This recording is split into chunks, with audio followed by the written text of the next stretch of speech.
Oh. Ano yan? Anuin mo? Yan oh. Lumakad oh.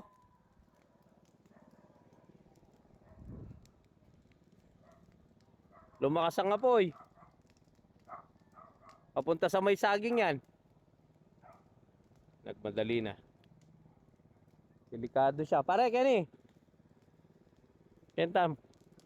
Dito ako nakapiskate sa isda namin eh. Kaya. Tignan mo naman. Umaapoy. Okay. Ayan si Kuya Francis pala to.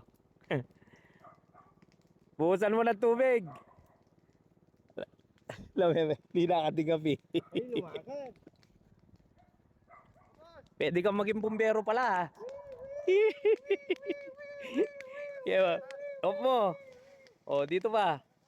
Yun. Kailangan maano mo yan. Maapoy siya oh. Lumakas yung apoy kaya baka lumapit to sa bahay. Delikado talaga.